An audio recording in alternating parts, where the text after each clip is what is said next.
Hey guys, and welcome back to Monka, where shit of the stupid variety ensues, but last night, or probably more accurately, very early this morning, I beat a game and I definitely want to talk about because it's one of those games. I mean, shit. I don't even know how to describe it, but fuck it, let's get right into it. Last night, this very early morning, I don't know how I want to put it, but I beat the Caligula Effect 2, and let me tell you something. Oh my god, I don't even know where to start with this game, but Caligula Effect 2, oh man, this is a good one. And this is probably gonna be a long ass video, but who gives a shit. But Caligula Effect 2 originally came out in October of 2021 in the West, at least. Initially actually came out in June of 2021 in Japan. The game is a direct follow-up to the original Caligula Effect, and I feel like that's worth mentioning because a lot of people say that, oh, you can play Caligula Effect 2 and you don't have to know anything about the original one. Well, that's quite blatantly false because this game is heavily tied into the original one. But Caligula Effect 2 came out on PC, PlayStation, Xbox, and of course, like I'm holding the Nintendo Switch version. Like I said, it is a direct follow-up to the original Caligula Effect that came out in 2016. It used to be a Vita exclusive, surprisingly enough. Caligula Effect, though, did then get a version known as the Overdose version that brought it to more modern consoles, including the Nintendo Switch, which is the version that I originally played, as you can see. I got a lot to say about Caligula Effect 2. I'm definitely going to bring up Caligula Effect because fuck it, why not? But Caligula Effect 2 in total took me 50 hours to beat, which is quite long to be honest, especially compared to the original game. Now, my pedigree with the original game is that I played Caligula Effect on the Switch originally back in 2021, about mid to late 2021, about the time when Caligula Effect 2 released. At the time I didn't play Caligula Effect 2 because I just wanted to give myself some time to cool off, and apparently cooling off is 2 years, but who cares because I eventually got to it anyways. But as opposed to Caligula Effect 2, which took 50 hours, the original one I had to boot it up just to check, it took me 36 hours to beat. So Caligula Effect 2 is quite a bit more beefier than the original game, but that's not a bad thing at all because it is a fucking fantastic game. But before getting into the nitty-gritty of Caligula Effect 2, I kind of want to establish my opinions on the original Caligula Effect because I never really did it properly in a video. At the time when I was playing Caligula Effect, I wasn't doing this channel until I wasn't creating videos like these where I was talking about video games I was playing at the time and video games I beat and so forth. I did mention the Caligula Effect in my best of 2021 video where I put it in as a runner-up for the best game that I played in 2021, and I still stand by that. If anything, I actually put it higher and give it more credit than I did originally because it's a really solid game. And honestly, out of the 5 games I mentioned for my runner-ups, I would probably put it as number 3 for that year. But my pedigree with the original Caligula Effect is that I actually have a really high opinion of the game, despite what other people say about it. I've seen a lot of negativity for the original Caligula Effect, and it was something that I've never really understood because it's a damn good game. Like, as far as JRPGs go, it's a really fun game and it's got a really deep story and the soundtrack is banger. So I never understood the hate for the original Caligula Effect, and trust me, it gets it. As much as people want to opinion reverse and say, oh no, the original Caligula Effect is great, a lot of people near release and even when Overdose came out had a negative opinion about the game because it's not Persona or whatever opinions they had. That is a lingering thing that sticks to Caligula Effect that I think is kind of unfair. I think part of the hate really was because it was a budget JRPG, but I've seen the stigma of it not being Persona stuck to it as well because it's a game based in a high school setting and it's a JRPG, and so people lumped it in with Persona, which is really unfair for Caligula Effect as a series. But in my opinion, Caligula Effect, the original one, was a really good game despite what people said about it and all the negativity surrounding that. And I said that in 2021 as well, and I still stand by it because it's still a great game. But enough talking about the original Caligula Effect because of course that's not going to be the last time I bring it up. But overall, my opinions on Caligula Effect 2,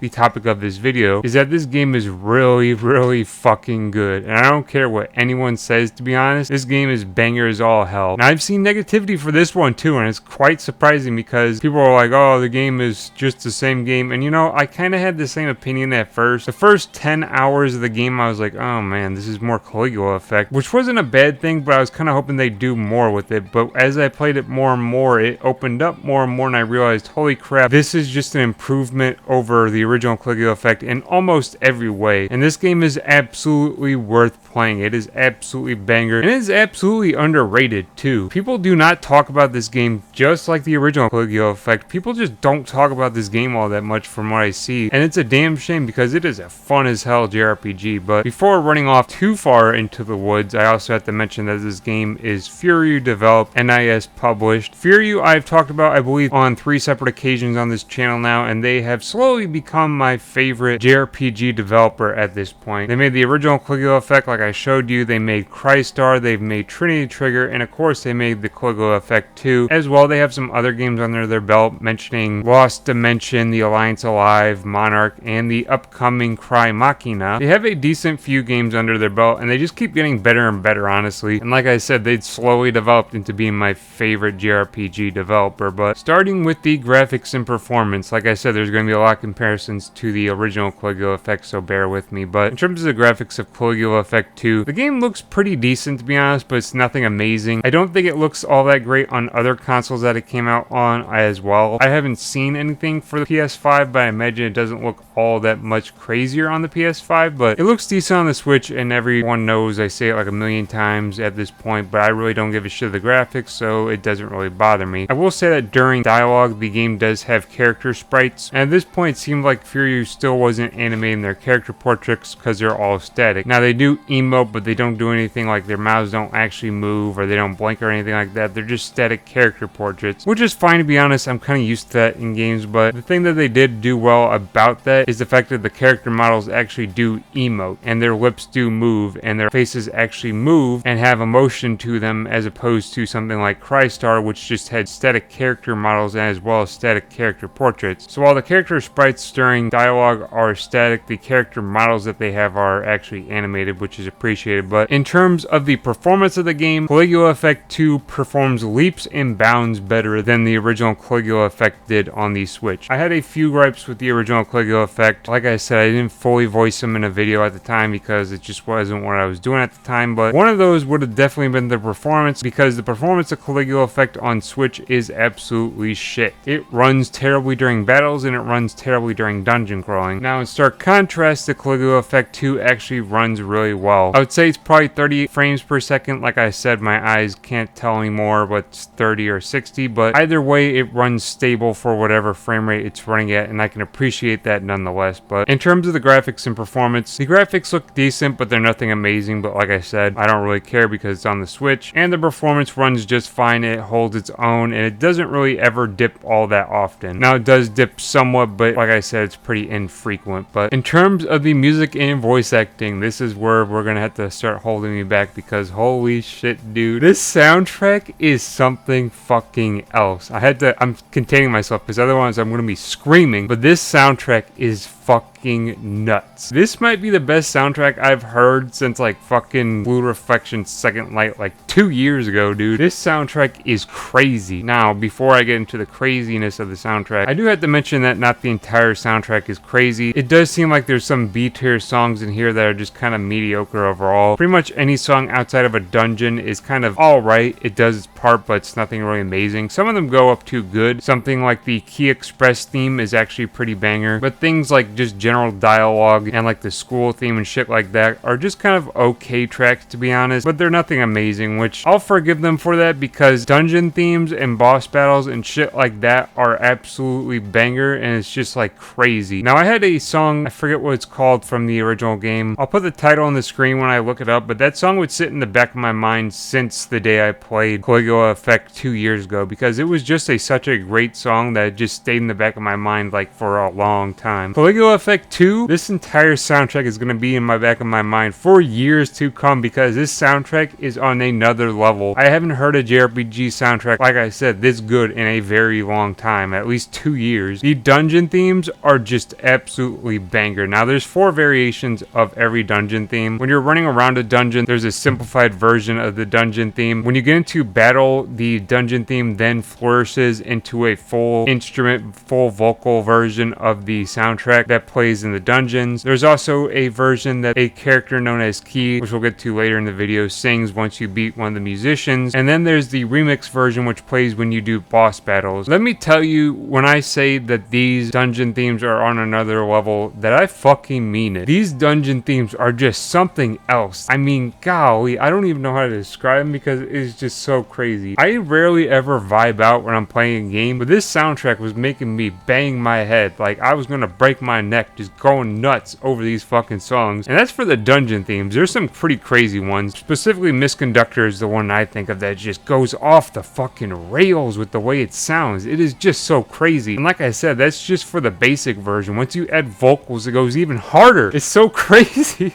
I'm sorry, I'm getting hyped up. I can't hold myself back, but it's so crazy because you start off and the songs are like really strong, but as you keep progressing through the game, it just gets better and better and better until you just hit the end of the game, and it just gets even crazier when you do the final boss battles. And they have the remixed versions, and the remixed versions go even harder than the original versions, and the original versions were already hard as fuck. I don't even know, man. I'm sorry, I'm getting crazy, but yeah, the dungeon themes go hard as fucking, I don't even know, dude. There's not a word. I already painted myself into a corner, but these songs are absolutely banger. The only complaint that I can really voice is sometimes the songs slap so hard that I had a hard time reading the dialogue just because I had to stop and pause and just appreciate the song before I could read the dialogue because I was so distracted by the song that I'm like, I can't even read the dialogue because I'm so distracted by the fucking song that it's just going off so hard. But yeah, this soundtrack is fucking nuts. If you're not gonna play the game, you gotta at least listen to the soundtrack because it just goes off the fucking rails for no reason. Like, it's just so crazy for no reason. And it really is one of those soundtracks that I like because it has a heavy synth sound to it, and it's just really has a kind of an electronic EDM sound to it, even at points sounding something like Snail's House or Moe Shop, even having some dubstep influence. The shit goes off the fucking rails, to be honest. But this soundtrack is just crazy, to be honest. And like I said, once it gets to the remix versions for boss battles, the soundtrack goes even crazier. And when the remix versions kick in before a boss battle, it is just so hyped that I don't even know, man. This soundtrack is banger as fuck. I think it probably will be the best soundtrack of the year. It's competing with Sonic Frontiers, but honestly, I think this will beat out Sonic Frontiers, honestly. But this soundtrack is hard as fuck. My favorite song off of it, though, like I said, is Misconductor. That song just goes off the rails. Like, when I first heard it, I just was fucking vibing. Oh my god. But I know that was more of a rant than it was a cohesive and kind of calm breakdown, but that's just how this video is going to be because I really fucking like this game. But in terms of the voice acting is Japanese only. This was at a point where I guess Fury was still doing Japanese only. Since this game, they actually have had a few games that have had English voice dubs, but I don't really give a shit because I wouldn't have played with them anyways. The Japanese voice actors that definitely do their part to bring out their characters. There are two sets of characters, of course. The ones a part of the Go Home Club, which are the protagonists, and the villains known as the musicians, and both do their part for sure. They have a lot of emotion to them that you can actually feel, like moments of happiness, moments of sadness, moments of tension. The voice actors definitely do their part to bring out their characters, and it is very much appreciated. But I'm getting kind of winded because I'm just going off the fucking rails. But in terms of the music and voice acting, the soundtrack is just on another fucking level. I don't even know, man. I haven't heard a JRPG soundtrack this good in a fucking long time, dude. Like I said, there's a few tracks that are kind of generic. It's kind of weird to have them mixed in there, but the musician soundtracks definitely go off the fucking rails, and I don't even know. They'll be playing in the background, or go look them up either way. But as well, in terms of voice actors, the voice actors definitely do their part to bring out their characters and is very much appreciated. But in terms of the story and characters, I will mention up front that this game is a direct follow-up to the original Caligula Effect. I'm not sure how much time passes between the two games. There's a suggestion within the game that there was at least 2 years in between the incidences, but they do not specify at any given point the time frames. They do mention that the original Caligula Effect takes place in the span of 5 years, or at least the first incident was within the span of 5 years. They don't explain how long the time frame for the second game is. They probably will if they ever do a third one. But before getting into the story of the Caligula Effect 2, I'm going to go over the original Caligula Effect because it's necessary to understand the original Caligula Effect before going into Caligula Effect 2. Now, of course, if you don't want spoilers, I'd just say skip over everything story related that I'm going to be talking about in this video because I'm just going to spoil a decent amount of Caligula Effect, and I'm also going to be discussing Caligula Effect 2. So if you don't intend to experience the original Caligula Effect, which would be a damn shame, you can watch the segment, but I'm just going to pretty much explain top to bottom what the Caligula Effect was in terms of the story. Now, it's kind of hard to start in a specific place, but we'll start with where the Caligula Caligula Effect is based, which is based in a place called the Metaverse S. Now, the Metaverse S is a strange-ass concept, but pretty much the best way to explain it is it's kind of like the concept from psychology known as the collective unconsciousness. Pretty much that there's some sort of network in the world where all of our consciousness are connected, whether directly or indirectly, and that kind of influences world events because our minds and thoughts and everything are all kind of connected in this collective unconsciousness. The Metaverse S is kind of that concept except taken digitally. It's kind of like a digital collective unconscious where all of our thoughts, consciousness, etc. reside. In the Metaverse S, the original Caligula Effect is based specifically in a digital world called Mobius. Mobius was created by a virtual doll, which are kind of like these virtual idols known as Mew. Mew created Mobius for people who had some sort of severe trauma who listened to her songs. When they listened to her songs with that trauma that they were carrying, they were transported to Mobius, or at least their conscious was transported to Mobius. Now, for all intents and purposes, they weren't conscious of the fact that they were transported to Mobius. It just kind of happens. They don't know that they're actually in a virtual digital world separate from their actual reality. They're just kind of transported there into this space in the Metaverse S. Like I said, kind of a weird ass story, but it's cool as well because it's got a lot of depth to it. Now, like I said, it's explained in the Caligula Effect 2, but never mentioned the original one. The event of the original Caligula Effect takes place over 5 years, or at least the existence of Mobius happens over 5 years. Now, the people on the outside world who are pretty much their conscious is in Mobius are seen pretty much to be damn near soulless. Like it's described in the first game that their appearance is pretty much damn near soulless. They barely like interact or anything just because their conscious is in another place separate from their body. So pretty much they go through life pretty much just soulless. Now at some points pretty much described that at one point or another the soullessness is pretty much unsustainable, and the people who are suffering from this syndrome known as the astral syndrome as they call it eventually start ending up in hospitals because they can't sustain themselves in that kind of soulless state that they're in. Now that's kind of the overarching narrative or concept behind the original Caligula Effect. That's without even getting to the story part of it. That's kind of all the background knowledge that you have to know to kind of get a good grip of what's going on in the story. Now, of course, that concept is explained throughout the entirety of the original Caligula Effect. It's kind of just a nice way to summarize it without playing the full game, but the real story of the Caligula Effect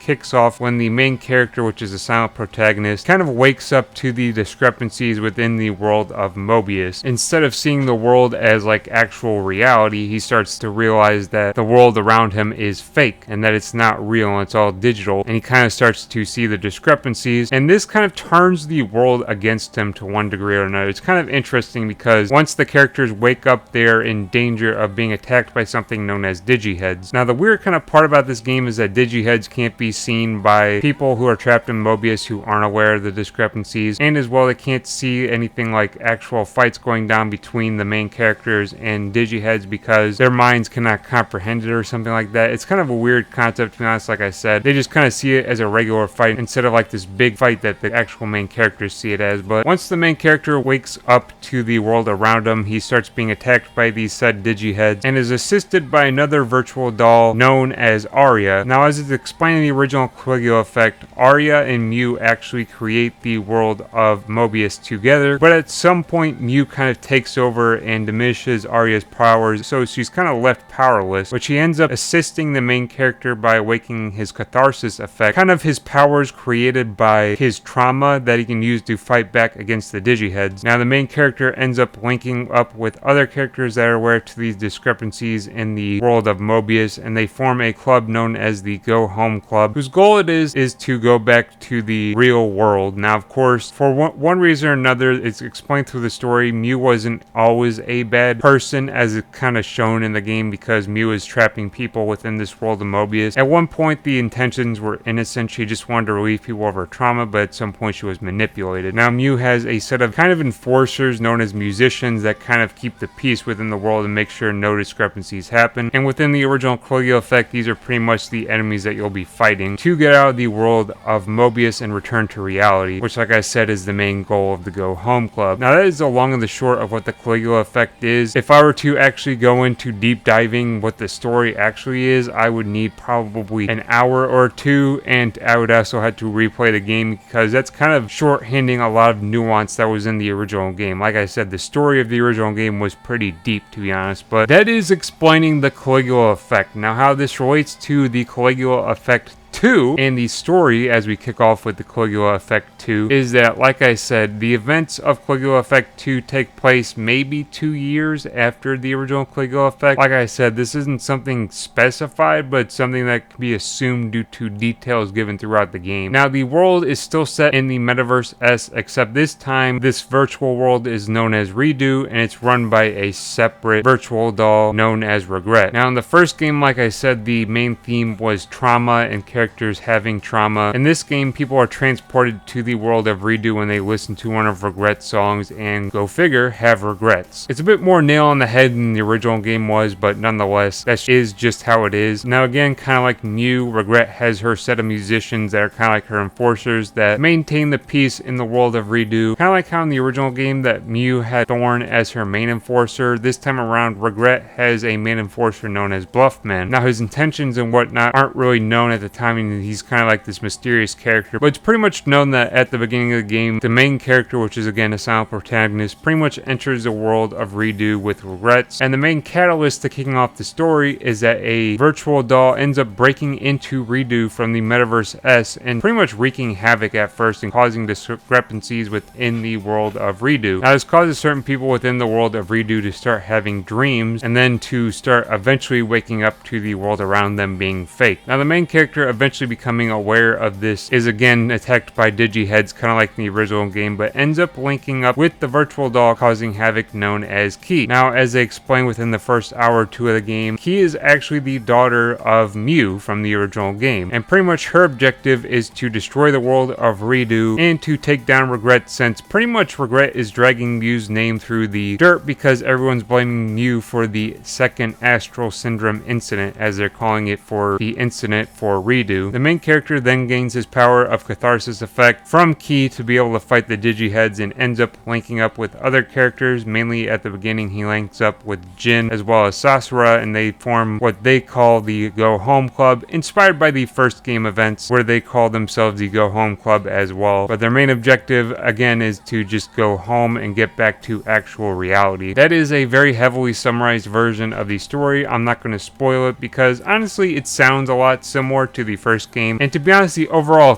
theme of the game is similar. It is based in a virtual world where people are trapped for one reason or another because of personal issues, and a club is formed to pretty much go back to reality. The main basis of the game is somewhat similar, however the way the story unfolds is very much different from the first game, and as well the thematics are very much different as well. I'll say that the story of the second game is a lot more lighthearted than the first game. The first game is surprisingly dark, to be honest. Like, the story of the first game is just dark as hell, and there is really no comic relief throughout the first game. Its theme of trauma is very much present throughout the entire game, and honestly there's no comic relief throughout the entire game. It's just dark, which is kind of crazy. But the second game takes a lot more of a lighthearted approach with the whole regrets thing. It's definitely not as heavy-handed as trauma is for themes and stuff like that, and it's a lot more lighthearted, and honestly I can appreciate that. I like the story enough. I did like the way that the original Caligula Effect was executed, just because that darkness was just so heavy-handed, and honestly it was a pretty heavy game overall just because of that theme. But I would say probably overall though I like the story of the second game more. I just felt like maybe it was better executed. I feel like at points it kind of is lacking, but I feel like both games had a strong story, so it's kind of hard to say whether one was better than the other, but I still really enjoyed the story of the second game nonetheless. Now, in terms of the characters of Caligula Effect 2, I would say that these characters are probably going to be a lot more memorable than the original game, but I definitely liked the characters of the Caligula Effect 2. Now, the main cast is pretty large. It has like a set of 9 or 10 characters within the Go Home Club, which is pretty fucking big, but all the characters are pretty likable, to be honest, and through something known as character episodes, you can also learn about characters and their pasts, and as well learn about what they're like in the real world and what their regrets are. This really helps to make you feel like you actually have a connection to the characters, and I really just like the characters overall. I feel like the villains also did their part. The musicians are pretty great, and honestly you can also see see like parts of their humanity as well. Like they're not just straight villains, they also have doubts about what they're doing and how they're going about doing things. So they actually give the villains personalities and actually make them human. And I actually kind of like that part of this game as well. But I felt like the characters were pretty strong. I'll definitely say that I think I'll be remembering them more than the original cast of the Caligula Effect. My two favorite characters from Caligula Effect 2 would definitely be Jin and Kobato, because I feel like they have the most relatable regrets, and also they just have the most relatable like personalities as well, at least to me. I feel like their character depth with their regrets is a lot more relatable to me personally. I feel like they have more depth than maybe some other characters. Now the cast of Caligula Effect 2 is mainly new characters. There are some throwbacks to the original game. No spoilers of course, because I don't want to spoil anything, but with that being said, even though it's a new cast, I think that played into a lot of why people were like, well, you can just jump into this game without playing the original game because it's a new cast. But that's still false, like I said, just because the story is so heavily tied into the original game that if you jump into Caligula Effect 2 without playing the original one, you'll just kind of be lost with the concepts that they reference in the Caligula Effect 2. But other than that though, some things worth mentioning is that I feel like regrets was kind of like a lighter topic to use than trauma. I still kind of like the theme more of trauma than I did regrets. I'm not saying that regrets is a bad theme. I think it makes it more relatable overall. But I feel like trauma was just a really dark, but really just a theme that they just touched on so well, just because not a lot of games touch on themes that they did in the original Caligula Effect. Trauma is related to things like obesity or having murdered someone or shit, I don't know, being abused as a child. Those are some heavy-handed themes. I mean, but that is like some real shit. And the theme of trauma in the original Caligula Effect tackles these and tackles them in a pretty well way nonetheless. But like I said, I can respect the theme of regret over trauma, but I feel like it's a lot lighter than it was in the first game with its theme of trauma. But in terms of the story and characters, the story is pretty good to be honest, and it as well is pretty meaty for what it is, to be honest. I don't know if it's as meaty as the first game, but it's still got a lot of meat on its bones. It's got a good amount of depth that I can definitely appreciate. But as well, in terms of the characters, I really like the characters as well. I think the character episodes help with that because it delves into the characters more. I feel like if you play through the game without doing those, you'll kind of miss some shit. But I definitely enjoyed the characters, and as well I enjoyed the musicians as antagonists because they're actually human. They have doubts, they have regrets as well. They doubt themselves and what they do. It really just makes them human, and honestly this is the most human cast of villains I've had in a game in a long time. Now in terms of the gameplay kind of cycles between doing dungeon crawling and as well doing side missions, kind of roaming around the world and having dialogue with characters. The game is kind of similar to the original game, but it also does a decent amount different to where it actually is a pretty new experience. I would say a majority of the flaws are actually ironed out in this game. At first they seem like they do return, but they actually are not present in this game for the most part. Now roaming around the open world is kind of a closed world thing. You only really roam around two areas, which is the station square and as well the school. Other than that, the other areas you're going to roam around are dungeons, and you'll pretty much just be roaming around the dungeons again or either revisiting them. What I can say about the areas is that they're a lot less mazy than they were in the first game. If you played the first game, you would know that dungeons as well as just areas where you roam around in general were just fucking mazes. I mean, you could just get lost in them so easily. I mean, the fucking school in the original Caligula Effect was just a fucking nightmare to navigate just because of how unstructured it was. I can say that that problem from the original game is alleviated in the second game. They definitely clean it up and they make it a lot more linear and less confusing, which is appreciated. That's not to say that the areas or dungeons are any more creative. I would say that the dungeons are kind of similar to the first game in their thematics, although probably done slightly better, to be honest. I like the environments in this game more than I liked them in the original game. There were environments that I liked in the original game though. I think the bathhouse was probably my favorite dungeon in the entire game. This game, I don't know if I could really specify a favorite dungeon, but they were all pretty good nonetheless. I just appreciate the fact that they weren't as mazy as the first game, and I'd say that they're definitely a bit more open-ended than they were in the first game. The first game pretty much had corridors and then little rooms and then corridors and then little rooms. This game definitely has a lot more open-endedness to its dungeons and does a lot more. Now, are they crazy in terms of the way that they're structured? I would say not, but they're still done really well nonetheless. But pretty much what you'll be doing in this game is having dialogue with characters and as well as dungeon crawling and fighting enemies. Now, a way that they reintroduce the dialogue and really reintroduce the quests is through having a bunch of side quests. Now, this game is not as egregious as the first game, but it definitely does have a lot of side quests. I don't know how many or how many characters that are unique that you can interact with. The original game had 500, and yes, that means that there were 500 side quests within the original game, which was fucking ridiculous. I don't know if anyone 100%ed the original game. If they did, hats off to them because that's fucking seem ridiculous, but this game definitely has less. I probably would say upwards of maybe 200, 150. I'm not actually sure of the real number, but I ended up doing a decent amount of the side quests, and honestly, they're a lot easier to do than they were in the original game. If I had to guess, I probably did less than 20 side quests in the original game out of 500, and in this game, I think I did around 80, because it's a lot easier to do. You can just naturally progress through the game and just end up doing side quests for the characters that you interact with. Now, like I said, with this multitude of characters, they're kind of just personality-less, and you don't really interact with them all that much, but I would say the way that they do it better is that they have solo quests as well as group quests. The group quests are actually a lot more fleshed out than the just solo quests. They actually have some sort of loose story to them, and they're pretty enjoyable nonetheless as well. But with that being said, that's kind of what you're doing in the downtime between dungeon crawling. You're doing the side quests as well as having character episodes with the main cast. As well, you can go through previous dungeons and collect items, battle enemies, etc. But when it gets down to it, the main attraction of this game is going into it and doing the dungeons and as well doing the battles. Now, like I said, the dungeons kind of are what they are. I would say that they're a step up from the original game in terms of the design of them. I feel like I kind of misspoke earlier in saying that they were no different from the first game or something like that. I feel like I didn't like the kind of thematics of them any more than I liked the original game. Like I said, the bathhouse was a good theme from the original game, as well as the aquarium was pretty cool from the original game. This game has a planetarium, it has a garden, it has a shopping mall, kind of like the first game did. I feel like the themes of the dungeons aren't really all that crazy, but I did really like some of them. Like I said, the botanical garden and the planetarium are the two that really stand out to me, but they do have open-endedness to them and they're fun to explore nonetheless. There's enough to do on them, but the main attraction of that in terms of dungeon crawling is the battling. Now, the battling system has been revamped kind of. To my mind's eye, I can definitely tell some differences between this and the original Caligula Effect, but there definitely are a lot of similarities as well. That being said, there's no problem with that because the original Caligula Effect had such a unique battle system that it really doesn't even matter that they kind of rehashed it in this game, but it is hard as hell to put into words what the battle system for Caligula Effect is like, but the best way to describe it is that it's an action turn-based game in which you can move around a fixed area with your characters. Like I said, it is action turn-based though, so it's kind of different from something like Neptunia where it's just all turn-based where you move your character and then attack. Your characters will actively be taking moves while your enemy characters will also be actively taking moves, but besides having a battlefield that you can actively roam, you can also actively time your moves that you are using as well as predict enemy moves, because it'll go into this kind of format where you'll select your move, it'll show you the time it takes to execute the move as well as the kind of like the cooldown time you have before your next move, and before executing the move you can actually select how you're going to time the move, and it also shows you how your enemy is going to act before you set it in motion. So say if the enemy is about to attack and you're about to set up your attack, it will show you in kind of like the pre-preparation phase that the enemy is going to come towards you and attack, and it'll show you how it will affect your attack or whatnot. Now that can set you up for doing things like countering or guarding the attack, etc., and can also set you up with a battle plan to heal your teammates if you need to at the time and stuff like that. But this game, the second time around, improves it a bit more than the first game in the fact that each character takes one move at a time. The original game let you take up to 3 moves at one time, and it kind of made the characters overpowered and you could just kind of tank everything, but the little improvements that they do to the battle system I do appreciate, and I think that they're pretty good. Now the character variety isn't any better in this game overall as compared to the original game. They do a pretty basic enemy variety, and it doesn't really get all that complex. I guess it can be a complaint, but I really didn't give a shit. Now in terms of this game around the party build, they're still kind of like the original game as well. You can create some pretty interesting builds from the amount of characters that you have, just because you have so many. I mean, you have 9 main party characters that you can use, and being able to use that many means that you can kind of mix and match their strengths and weaknesses to make a stronger party. Now of course I just went for some crazy shit. I just picked a bunch of DPS characters and just tanked the fuck out of everything. Of course the main character is kind of a DPS character. Kiriko, a character that I didn't mention, but she's a DPS, as well as Kobito and Jin are kind of DPS, but they also kind of play support roles at points as well. I kind of just went full DPS on my build and just tanked the fuck out of everything. Obviously you can play it more strategic and more near the beginning of the game. I kind of did that, so I had characters that could paralyze or characters that could stun and shit like that, and I would actually utilize that more near the beginning of the game. At some point I just decided to tank the fuck out of everything because I'm just an asshole, but the variety of characters definitely does lend itself to being able to build a party that really fits what you want it to be. But as well, there's characters that have range attacks as well as close range attacks. Every character has their own set of weapons, whether it's firearms, weapons, weapons like bladed weapons or whatnot. But other than that, in terms of the battle system, there's a couple other things to mention. Now this time they introduce a limit break of sorts that pretty much Key will use her powers and she will sing her song over the other track that's playing in the background to essentially boost the power of your cast and pretty much have effects like reduce damage or reduce cast time and shit like that. Honestly, this kind of limit break system is kind of broken, to be honest, because you can tank a lot of characters with it and they're very generous with giving you enough resources to constantly have it in your repertoire, so to speak. But you can kind of use this limit break just to tank the fuck out of bosses, and it's kind of unfortunate. Now I played the game on medium, and as well I spent a decent amount of time grinding to get my levels higher, but I found a lot of the bosses to be relatively easy, to be honest, on normal, and a lot of the standard enemies are also pretty easy on normal as well. But if you want a more true to form experience, I guess, so to speak, I would avoid using that voltage slash limit break system just because it kind of makes the game trivial and easy, to be honest. But as well, on top of that, the characters already have their own separate limit breaks that they can use. I guess you could call them more of like ultimates than they would limit breaks, but using those ultimates in conjunction with the limit break just absolutely makes this game a breeze in terms of boss battles, which is kind of unfortunate, but like I said, that might be alleviated just by bumping up the difficulty. But other than that, the game also kind of has a similar system to the original game that's kind of almost like a materia system, where you can kind of almost equip these different abilities that allow you to have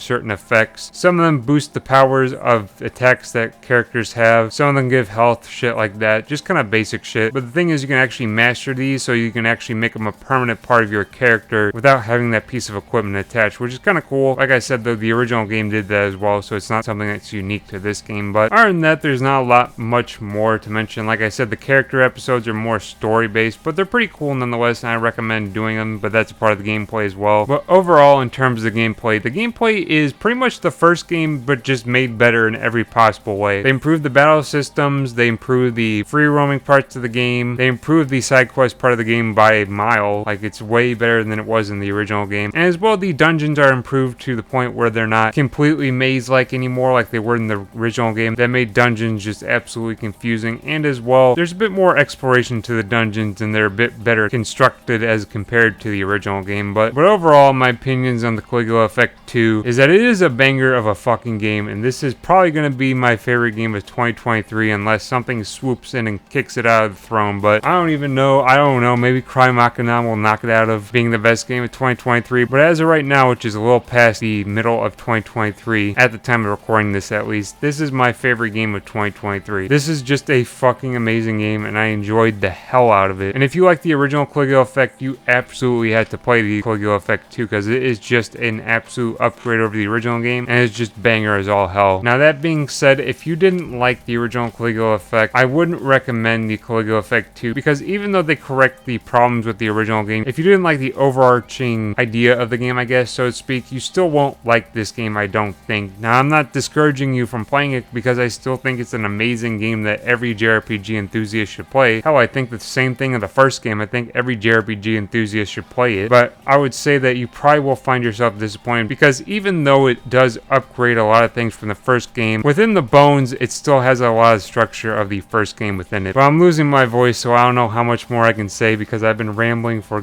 goddamn near 57 minutes according to my recording. But yeah, Caligula Effect 2 is just banger as all hell, and Furyu, I fucking love you nowadays, man. I mean, I hope to God that you come through a Cry Machina. I said at the beginning of the year that my two games I had to play this year were Death End Request 2 and Caligula Effect 2, but I definitely had to play Cry Machina as well, because that game looks like it'll probably be banger as hell. But man, the prospect for Furyu is just so exciting, because they're just putting out so many amazing games. But thank you very much for watching. Until next time, I'll see you. Stay chill.